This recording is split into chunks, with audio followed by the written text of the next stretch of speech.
akhirnya berhasil mengevakuasi jasad korban pendaki Rinjani.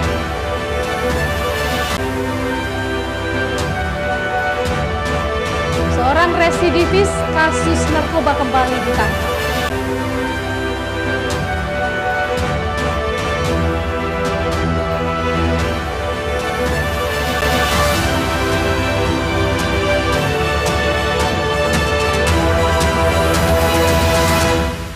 Salam jumpa pemirsa, Ayu NTB kembali menjumpai Anda hari ini. Beragam informasi yang terjadi di Nusa Tenggara Barat akan kami hadirkan untuk Anda bersama saya Rida Patiroy. Inilah Ayu NTB selengkapnya.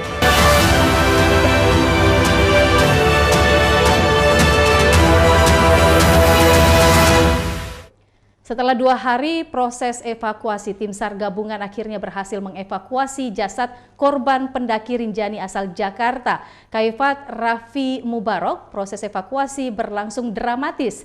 Jasad korban ditarik dari kedalaman 300 meter ke pegunungan Gunung Rinjani. Inilah detik-detik jasad pendaki Rinjani asal Jakarta, Kaifat Raffi Mubarok, berhasil dievakuasi oleh tim SAR gabungan. Proses evakuasi berlangsung dramatis, jasad korban ditarik dari kedalaman 300 meter ke pegunungan Gunung Rinjani. Setelah berhasil dievakuasi, jasad korban dibawa turun dengan cara ditandu melalui jalur pendakian Sembalun. Proses evakuasi berlangsung selama 2 hari. Tim SAR sempat kesulitan mengevakuasi jasad korban karena medan yang terjal dengan kedalaman 300 meter dan cuaca tidak menentu di puncak Rinjani. Pelaksanaan evakuasi oleh tim SAR gabungan, di mana pada pukul 15.30 korban itu berhasil dievakuasi dari bawah menuju pegunungan dari Rabu tanggal 9 Oktober 2024. Baik, jadi tim SAR gabungan pada saat akan melaksanakan evakuasi ada beberapa faktor yang istilahnya yang sebagai penghambat dalam pelaksanaan evakuasi. Yang pertama adalah cuaca, di mana cuaca tiba-tiba angin muncul, istilahnya tiba-tiba angin kencang, sehingga itu bisa membahayakan tim evakuasi. Yang kedua, berkabut, di mana jarak pandang istilahnya yang terbatas. Yang ketiga terkait dengan dalamnya posisi korban. Sebelumnya jasad korban ditemukan setelah 8 hari pencarian sejak dilaporkan hilang terjatuh ke jurang di Gunung Rinjani pada Minggu 29 September lalu. Korban ditemukan di bawah tebing kaldera sekitar pertigaan pegunungan menuju puncak Rinjani pada kedalaman 300 meter Selasa 8 Oktober 2024. Dari Lombok Timur, Ramli Nurawang, iNews melaporkan. Kita beralih ke informasi lain. Belum sebulan menghirup udara bebas, seorang residivis kasus narkoba kembali ditangkap saat narkoba Polres Sumbawa Barat. Beginilah detik-detik Satuan Narkoba Polres Sumbawa Barat meringkus seorang residivis pengedar sabu berinisial C, 36 tahun di Kecamatan Taliwang, Kabupaten Sumbawa Barat. Saat dilakukan penangkapan, tersangka C sempat berusaha melarikan diri dan mencoba membuang barang bukti yang diduga sabu ke atap rumah warga. Tidak hanya itu, saat ditangkap tersangka juga berteriak histeris sehingga menjadi perhatian warga sekitar. Barang bukti yang berhasil ditemukan saat penangkapan sebanyak 1,8 gram. Yang mana juga ada beberapa klip kosong dan juga alat hisap di rumahnya dan beberapa alat pendukung lainnya berupa gunting, korek, sumbu, dan lain sebagainya. Dari hasil penggeledahan, petugas menemukan barang bukti sabu seberat 1,04 gram, alat hisap, plastik klip, telepon genggam, dan sejumlah uang tunai yang diduga hasil transaksi sabu. Untuk mempertanggungjawabkan perbuatannya, C disangkakan melanggar pasal 114 ayat 1 dan 112 ayat 1 dengan ancaman hukuman 20 tahun penjara. Dari Sumbawa Barat, Topani Swandi, iNews melaporkan. Kejaksaan Negeri Mataram musnahkan barang bukti narkoba dan barang bukti tindak pidana lainnya yang sudah mempunyai kekuatan hukum tetap atau inkrah hasil penuntutan selama 6 bulan. Dengan membaca Pemusnahan barang bukti narkoba dan barang bukti tindak pidana lainnya oleh Kejaksaan Negeri Mataram dilakukan pada Kamis pagi. Sejumlah barang bukti yang dimusnahkan ini dinyatakan sudah mempunyai kekuatan hukum tetap atau inkrah dari pengadilan dan merupakan hasil penuntutan selama 6 bulan. Pemusnahan dilakukan dengan 3 cara, yakni dengan diblender, dibakar, dan dipotong. Barang bukti yang dimusnahkan itu terdiri dari semua dari perkara tindak pidana umum yang meliputi perkara tindak pidana narkotika itu ada 109 perkara, meliputi sabu, kemudian ganja, hasis, dan ekstasi.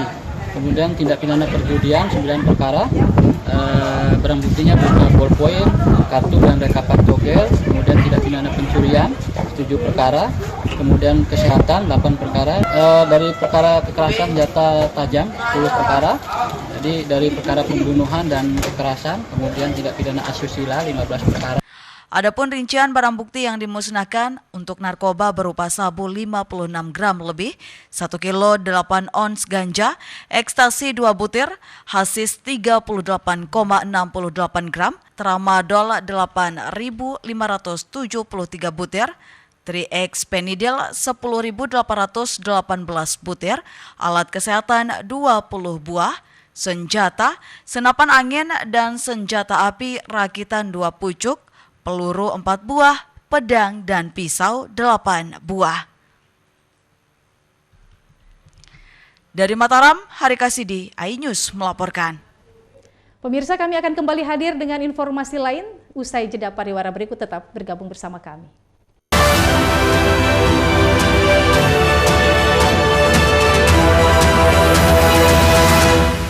Saya Abraham Silaban, Anda menyaksikan The Prime Show. Investigasi eksklusif. Omnibus Law Undang-Undang Cipta Kerja mengakibatkan PHK di mana-mana. Mengupas isu-isu terhangat. Ini apa? Hakim MK? Silakan diselesaikan, Mas Pipin. Saya kasih kesempatan ke Fritsen, Kak. Semua tanya akan dijawab dengan tuntas dan berkelas. Ada kejanggalan bagi saya dari pihak-pihak wasit yang tidak menguntungkan buat kita. The Prime Show. Setiap Rabu pukul 8 malam. The Great Prime Time. Upaya saya untuk melacak TKP. Di Setiawan. Kelihatan tiga tidak kematian. Adalah kesaksian dan yang pertama dan eksklusif mengalami kekerasan. 70 kilo itu besar. Meluruskan apa yang kusut. Ada persoalan hukum. Bersama saya, Abraham Silaban. AB Plus, setiap Senin pukul 8 malam. Apakah hasilnya nanti akan berbeda? Tidak mungkin ini. Liga tidak mengetahui sama sekali kejadian itu. Keluarganya mana? Ini media ini. Runding di sini kan untuk mencari solusi. Saya Aiman Wicaksono, inilah. Rakyat Bersuara, Selasa pukul 7 malam. 5 orang kobaran api dan 4 orang ikan api. Bila terjadi satu tangkap. Satu dari sekian, pokoknya ada orang tepas rem dan kaki menjadi saksi kunci. Juga mendengar bahwa The Prime Show, Rabu pukul 8 malam. Manakah kaki Peggy carut marut ini masalah. Kita akan apakah yang saya meluruskan apa Kita di sini akan interupsi. Saya Anisha Dasu. Dan saya Aryo Ardi. Interupsi Kamis pukul 8 malam. Only on iNews. Suara tak layak dibungkam.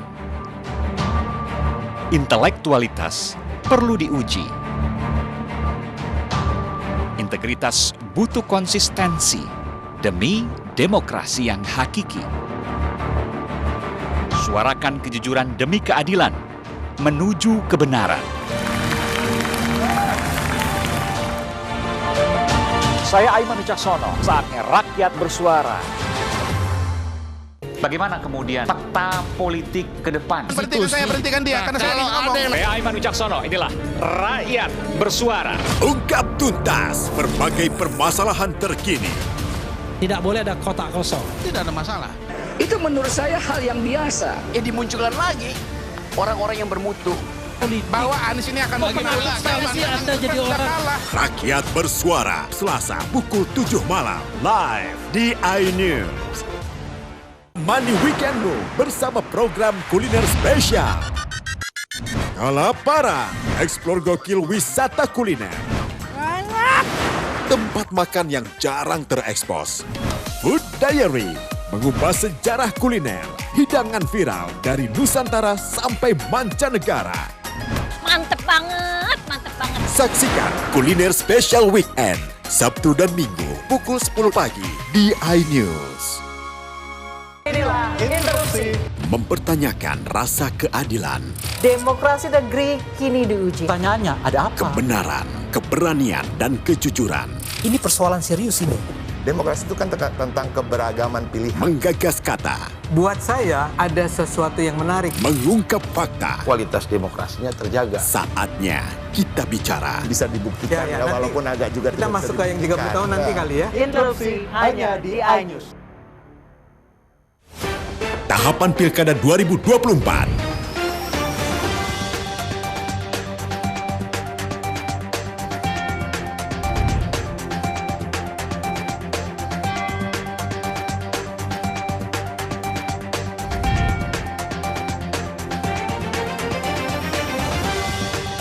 Ikuti informasi terkini seputar Pilkada di semua program berita iNews. Hai, namaku Grini. Grini mau ajak teman-teman untuk menjaga bumi kita tercinta dari kerusakan.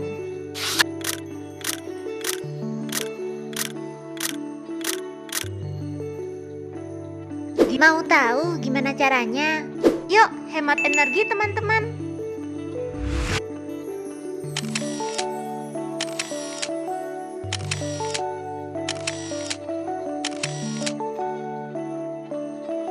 Kurangi penggunaan plastik sekali pakai. Terus mainan kita kalau udah nggak dipakai, sumbang ke teman lain yang membutuhkan. Bisa kan teman-teman? Yuk kita selamatkan bumi dari kerusakan. Untuk masa depan kita teman-teman.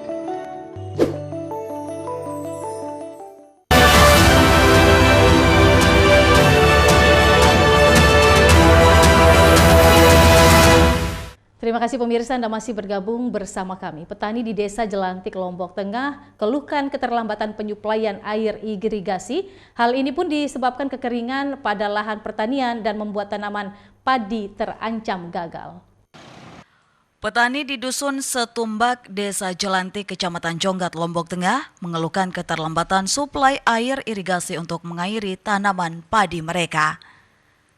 Petani mengaku akibat keterlambatan ini lahan pertanian kering dan tanaman padi mereka tumbuh tidak optimal.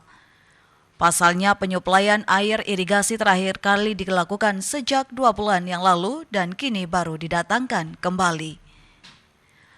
Petani pun khawatir jika penyuplaian air irigasi kembali terlambat maka akan membuat tanaman padi mereka terancam mati. Tekek doang muka ini. Ya.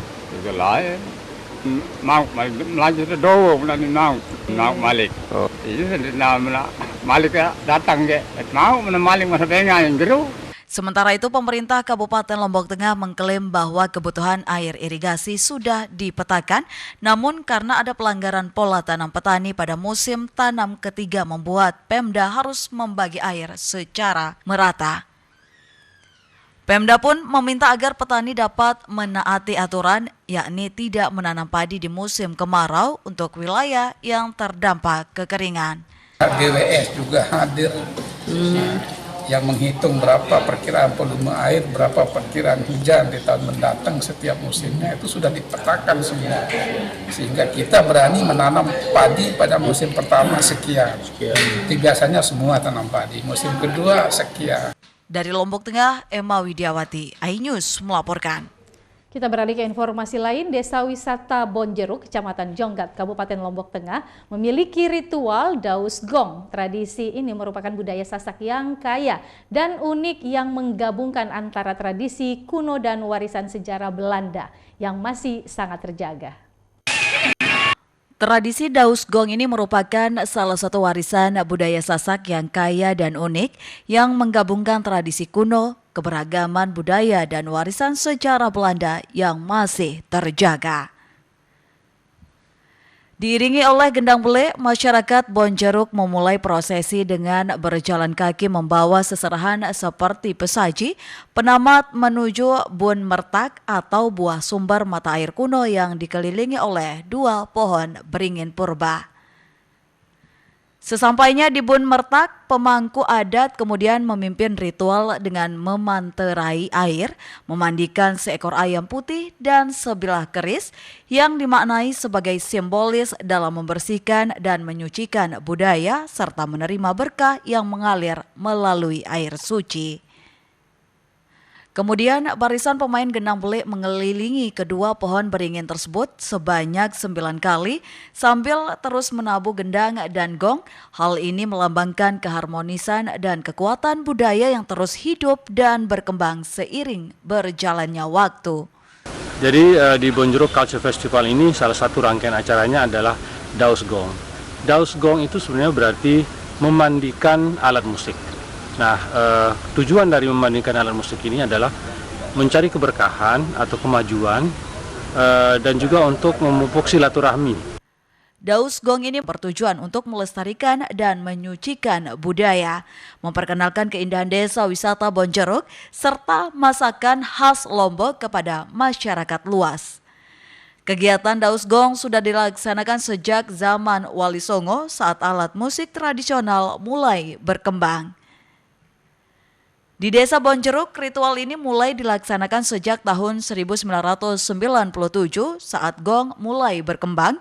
Ritual Daus Gong ini merupakan bagian penting dari tradisi masyarakat Desa Bonjeruk yang mencerminkan upaya menjaga harmonisasi antara manusia, alam, dan spiritualitas. Dari Lombok Tengah, Herkiandi, iNews melaporkan. Pemirsa, masyarakat Desa Pringga Sela Selatan Lombok Timur memiliki tradisi Dongdala. Tradisi turun-temurun ini untuk memperkuat ketahanan pangan dan menggali potensi komoditas lokal. Ratusan masyarakat Desa Pringga Sela Selatan Kabupaten Lombok Timur tumpah ruah dan antusias saat acara adat tradisi Dongdala. Masyarakat beriringan membawa jamuan dengan wadah penampi atau dikenal dengan jaja nyiru bejangkongan dan menggunakan pakaian adat khas Sasak Lombok. Tradisi budaya Dongdala ini merupakan acara masyarakat menggali potensi yang tidak terlepas dengan sinergi antar seluruh komponen masyarakat untuk meningkatkan kesadaran masyarakat tentang pentingnya ketahanan pangan di tengah krisis pangan global yang sedang terjadi di berbagai negara. Tradisi Dongdala bertujuan untuk mempersatukan berbagai keturunan atau terah berbeda yang ada di Pringga Sela Selatan. Harapannya dapat membangun Desa Pringga Sela Selatan melalui jalur kebudayaan. Artinya keberagaman yang unik. Nah, kenapa alasan keberagaman itu kami namakan kami di acara festival? Karena kami di desa ini ada 3 bahasa yang berbeda, 3 keturunan yang berbeda, dan ada 7 wilayahan seperti gambaran pelangi. Selain itu, tradisi ini juga menjadi bentuk ekspresi kedaulatan desa dalam mengelola sumber daya alam dan potensi lokal, khususnya di bidang pertanian, peternakan, dan kebudayaan dalam mencapai kemandirian pangan. Dari Lombok Timur, Herkiandi, iNews melaporkan. Pemirsa, usai jeda pariwara berikut, kami akan kembali hadir dengan beragam informasi menarik lain. Tetap bergabung bersama kami.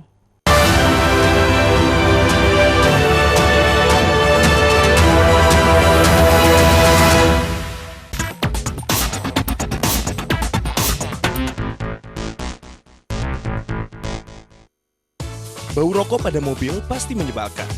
Anda ingin tahu cara ampuh menghilangkan bau tersebut? Mari kita hilangkan bersama-sama. Yang pertama, jangan memakai pengharum mobil karena akan menyebabkan bau dan jamur pada lapisan dalam mobil Anda. Ada cara yang lebih ampuh.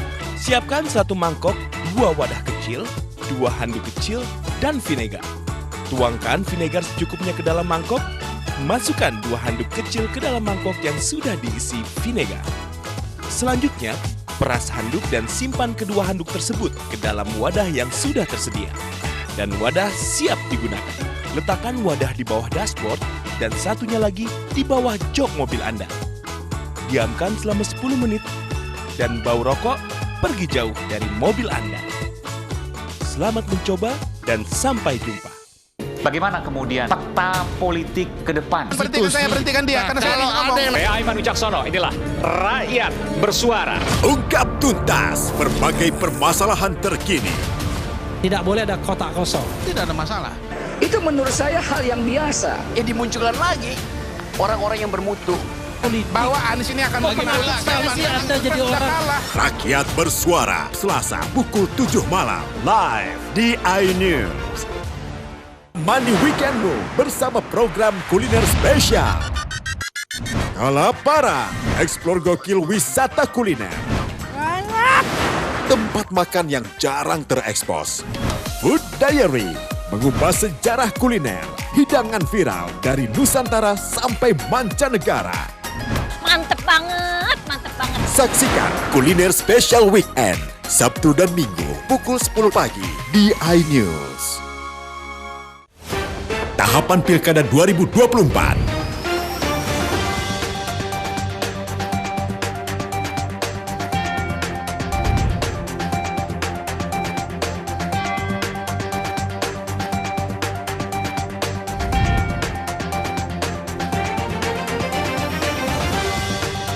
Ikuti informasi terkini seputar Pilkada di semua program berita iNews. The Great Prime Time. Upaya saya untuk melacak TKP. Di Setiawan. Kelihatan itu. tidak kematian. Adalah kesaksian yang pertama dan eksklusif mengalami kekerasan. 70 kilo itu besar. Meluruskan apa yang kusut. Ada persoalan hukum. Bersama saya, Abraham Silaban. AB Plus, setiap Senin pukul 8 malam. Apakah hasilnya nanti akan berbeda? Tidak mungkin ini. Liga tidak mengetahui sama sekali kejadian itu. Keluarkan aja mana? Ini media ini. Runding di sini kan untuk mencari solusi. Saya Aiman Wicaksono, inilah Rakyat Bersuara, Selasa pukul 7 malam. 5 orang kobaran api dan 4 orang ikan api. Setelah terjadi satu tangkap. Satu dari sekian, pokoknya ada orang tepas rem dan kaki menjadi saksi kunci. Juga mendengar bahwa The Prime Show, Rabu pukul 8 malam. masyarakat kasih Peggy carut marut ini masalah. Kita akan Apakah yang saya meluruskan apa kita di sini kita interupsi. Saya Anisha Dasu. dan saya Aryo Ardi. Interupsi Kamis pukul 8 malam. Only on iNews. Saya Abraham Silaban, Anda menyaksikan The Prime Show. Investigasi eksklusif. Omnibus Law Undang-Undang Cipta Kerja mengakibatkan PHK di mana-mana. Mengupas isu-isu terhangat. Ini apa? Hakim MK? Oke, silakan diselesaikan, Mas Saya Pipin. dikasih kesempatan ke Fritsen, Kak. Semua tanya akan dijawab dengan tuntas dan berkelas. Ada kejanggalan bagi saya dari pihak-pihak wasit yang tidak menguntungkan buat kita. The Prime Show, setiap Rabu pukul 8 malam. Halo teman-teman, saya mau mengajak teman-teman untuk menjaga kebersihan lingkungan agar tidak menimbulkan bencana seperti menyebabkan kerusakan ekologis, menyebarkan penyakit, menyebabkan terjadinya banjir, dan menyebabkan bau yang tidak sedap. Ayo jaga kebersihan lingkungan kita dari sampah lingkungan dan sampah masyarakat. Mari kita pulangkan sampah-sampah kita ke tempat yang semestinya. Karena satu sampah yang kau buang sembarangan akan menimbulkan 1001 macam bencana. Namun, satu sampah yang kau buang ke tempatnya akan menyelamatkan seluruh alam semesta. Mari teman-teman kita buang sampah pada tempatnya untuk menjaga kelestarian lingkungan kita.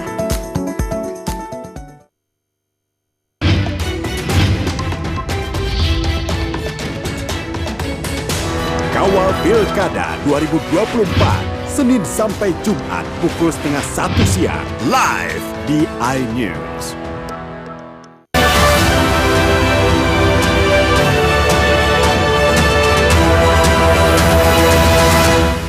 Terima kasih pemirsa, Anda masih bergabung bersama kami. Masyarakat suku Sasak Lombok memiliki tradisi Malean Sampi. Tradisi ini sebagai wujud rasa syukur atas melimpahnya hasil panen dan menyambut masuknya musim tanam. Puluhan sampi dari berbagai desa di Lombok Tengah dan Lombok Barat ambil bagian saat tradisi Malean Sampi. Sebelum Malean Sampi, sapi-sapi tersebut digiring ke areal persawahan. Tradisi Malean Sampi ini sebagai wujud syukur para petani atas melimpahnya hasil panen dan menyambut datangnya musim tanam. Selain sebagai ajang silaturahmi, Malean Sampi menjadi daya tarik tersendiri bagi wisatawan. Respon masyarakat setelah ada rencana ini juga sudah mulai masyarakat sangat tertarik sekali karena memang sebagai desa wisata itu perlu ada inovasi yang terus berkelanjutan, dan intinya bahwa kita selama ini walaupun ada event-event yang lain, tapi ini memang sangat didorong sekali. Tradisi Malean Sampi diapresiasi Dinas Pariwisata Lombok Tengah karena dinilai sebagai inovasi warga dalam melestarikan tradisi dan budaya suku Sasak Lombok hingga saat ini. Satu event yang memiliki keunikan yang tidak kita dapat di desa wisata lain. Ini perlu untuk diangkat, kemudian disusun storytellingnya. Menarik wisatawan datang berkunjung ke depannya, tradisi Malean Sampi ini akan dijadikan event tahunan pariwisata.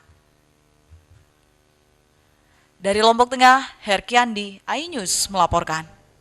Kita beralih ke informasi lain, rumah Uma Lengge di Desa Maria, Kecamatan Wawo merupakan rumah adat warisan suku Mbojo yang masih dilestarikan hingga saat ini, dan rumah adat ini juga difungsikan sebagai lumbung padi. Bangunan Uma Lengge menggunakan 4 tiang dengan pondasi berupa sebuah batu sebagai tumpuan dari tiang tersebut. Konstruksi bangunannya pun sangat kuat dan tidak mudah runtuh karena memang suku Mbojo membuatnya agar tahan terhadap gempa dan angin kencang. Tampilan bangunan Uma Lengge tampak sederhana, namun pembuatannya ternyata tidak bisa sembarangan, butuh keahlian dan teknik yang khusus agar tetap artistik dan kokoh hingga mampu bertahan bertahun-tahun sampai saat ini. Pada zaman dahulu kala, Uma Lengge menjadi tempat tinggal masyarakat suku Mbojo di Desa Wawo, kemudian sebagian lagi berfungsi juga sebagai lumbung padi. Selain kuat, rumah adat ini juga memiliki keunikan sendiri, yaitu sangat sulit untuk menaiki atau memanjatnya, kecuali menggunakan tangga, bahkan tikus sekalipun tidak akan mudah untuk naik ke atas rumah. Sebab terhalang oleh ngapi atau lampi dan batu pondasi yang konon katanya telah memakai mantra dari para sando atau dalam bahasa setempat dukun. Lampi atau penampang tersebut selain berguna untuk mencegah tikus masuk ke Uma Lengge, juga berguna untuk mengunci struktur lantai 2. Struktur dan fisik bangunan Uma Lengge juga mengandung nilai-nilai sosial masyarakat di dalamnya, salah satunya adalah nilai sosial silaturahmi. Jumlah Uma Lengge sekarang yang masih asli 13 kakak, yang berubah jadi Uma Jompa 103, jadi 116 keseluruhan. 116 kakak ya. Berarti yang masih ditempati ada berapa? Masih ditempati semua, di tempat cuma 1-2 aja yang ada penerusnya yang saya tidak pakai ya. Jadi sekarang seharian dipakai untuk apa, nyimpan apa gitu? Sekarang sudah jadi tempat untuk nyimpan padi. Dulu kan sebagai rumah orang tua yang pertama untuk tempat tinggal lumbung padi ya. Sekarang yang alih fungsi jadi untuk lumbung padi. Keunikan bangunan tradisional ini tidak menggunakan paku sama sekali untuk menggabungkan atau meletakkan kayu-kayu, namun menggunakan wole untuk menggabungkan atau meletakkan kayu seperti rii atau ngapi. Dari Bima, Herkiandi, iNews melaporkan. Pemirsa, informasi tadi sekaligus menutup perjumpaan kita di iNews NTB edisi hari ini. Saya Rida Patiroy mewakili kru yang bertugas pamit undur diri. Terima kasih atas kebersamaan Anda. Assalamualaikum warahmatullahi wabarakatuh dan sampai jumpa.